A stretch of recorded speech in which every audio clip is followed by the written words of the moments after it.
വളരെ കുറച്ച് സ്ഥലം ഉപയോഗിച്ചുകൊണ്ട് കൃഷി ചെയ്യാനുള്ള മാർഗവും അതേപോലെ അതിനകത്ത് AI ടെക്നോളജി കൂടെ ചേർത്തിട്ട് സാങ്കേതിക വിദ്യ വികസിപ്പിച്ചെടുത്തിരിക്കുകയാണ് ഒരു സ്കൂള് ചളവറ പാലക്കാട്. അവരുടെ വിശേഷങ്ങൾ നമുക്ക് നോക്കാം. കൃഷി ചെയ്യുമ്പോൾ നമുക്കിപ്പോൾ ഭാവിയിൽ വരാൻ പോണ പ്രശ്നമാണ് നമുക്കിനി സ്ഥലം ഉണ്ടാവില്ല കൃഷി ചെയ്യാൻ. നമ്മളിപ്പോൾ അപ്പാർട്ട്മെന്റ് ബിൽഡിംഗ് ഒക്കെ ഉണ്ടാക്കി വരുമ്പോൾ നമ്മുടെ കൃഷിയുടെ സ്ഥലം കുറഞ്ഞു വരും. ഇനി ഇങ്ങനെ കുറഞ്ഞു കഴിഞ്ഞാൽ നമുക്ക് കൃഷി ചെയ്യാൻ സ്ഥലം ഇല്ലാണ്ടാവും. അപ്പം നമ്മൾ അതിന് റീപ്ലേസ്മെന്റ് ആയിട്ട് യൂസ് ചെയ്യാൻ പോകുന്ന ഒരു സംഭവമാണ് ഹൈഡ്രോപോണിക്സ്. പക്ഷെ ഹൈഡ്രോപോണിക്സ് അല്ലെങ്കിൽ ഹൈഡ്രോപോണിക്സിന്റെ തന്നെ കുറച്ചുകൂടി അഡ്വാൻസ് ആയ ഒരു വെർഷനാണ് എയറോപോണിക്സ്. പക്ഷെ എയറോപോണിക്സ് നമ്മൾ കൃഷിക്ക് വേണ്ടിയിട്ട് ലാർജ് സ്കെയിലിൽ ചെയ്യുമ്പോൾ അതിൻ്റെതായ പ്രശ്നങ്ങൾ വരും. നമ്മളിപ്പോൾ എയറോപോണിക്സ് ചെയ്യുകയാണ്, നമുക്ക് എയറോപോണിക്സ് പുറത്തുകൊണ്ട് വയ്ക്കാൻ പറ്റില്ല.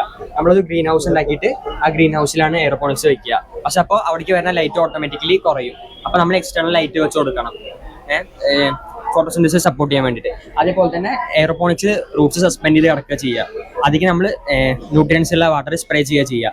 ഒരു നേരം ഈ സിസ്റ്റം ഓടിയിട്ടില്ലെങ്കിൽ ഫുള്ള് എയറോപോണിക്സിന്റെ ചെടി വാടും.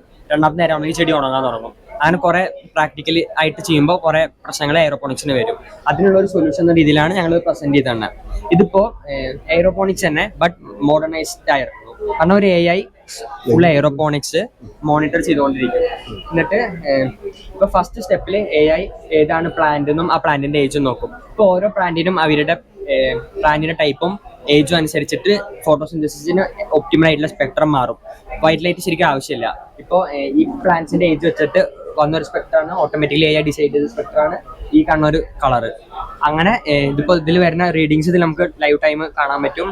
ഇപ്പോൾ ടെമ്പറേച്ചർ, ഹ്യൂമിഡിറ്റി, എക്സ്റ്റേണൽ ആയിട്ട് വരുന്ന ലൈറ്റ്, പിന്നെ അതിൽ എത്ര വാട്ടർ കണ്ടന്റ് ഉണ്ട്, ഇപ്പോൾ വരുന്ന സ്പെക്ട്രത്തിന്റെ എങ്ങനെയാണ് ഇത് വരുന്നത്, അതൊക്കെ ഇതിൽ കാണാൻ പറ്റും. ഇതൊക്കെ AI ഡിസൈഡ് ചെയ്യും സ്വന്തമായിട്ട്. എന്നിട്ട് AI അനുസരിച്ചിട്ട് മാറ്റും. ഇപ്പോൾ വെള്ളം കുറവാണെന്ന് വെച്ചാൽ AI ഓട്ടോമാറ്റിക്കലി വെള്ളം പമ്പ് ചെയ്യാൻ തുടങ്ങും, വെള്ളം സ്പ്രേ ആവുള്ളൂ കൂടെ. അതൊക്കെ ഫുള്ളി ഓട്ടോമേറ്റഡ് ആണ്. അപ്പം ഇലക്ട്രിസിറ്റിയുടെ കൺസപ്ഷൻ കുറയ്ക്കുക, അതേപോലെ തന്നെ നമുക്ക് കൃഷി ചെയ്യുമ്പോൾ ഡിസാസ്റ്റർ ഉണ്ടാവാനുള്ള ചാൻസസ് കുറയ്ക്കുക എന്നാണ് ഇത് ഉദ്ദേശിക്കുന്നത്. ഭാവിയിലെ കൃഷി അപ്പോൾ ഇതിന് മണ്ണ് വേണ്ട. പിന്നെ മറ്റു വളങ്ങളും വേണ്ട. വളങ്ങൾ വെള്ളത്തിൽ നമ്മൾ മിക്സ് ചെയ്ത് കൊടുക്കണം, ന്യൂട്രിയൻസ്. വെള്ളം.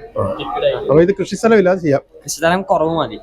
കൃഷിസ്ഥലം വേണം, മീൻസ് കുറച്ച് സ്ഥലം വേണം ഇത് വെക്കാൻ വേണ്ടിയിട്ട്. പക്ഷെ മണ്ണിൽ കൃഷി ചെയ്യണ പോലെ അത്ര സ്ഥലം വേണ്ട. കുറെ ചെടികൾ കുറച്ച് സ്ഥലത്ത് വെക്കാൻ പറ്റും. വിളവ് എങ്ങനെ ഉണ്ടാവും? വിളവ് സാധാരണ കൃഷി ചെയ്യണേക്കാളും കൂടുതൽ എന്തായാലും കിട്ടും.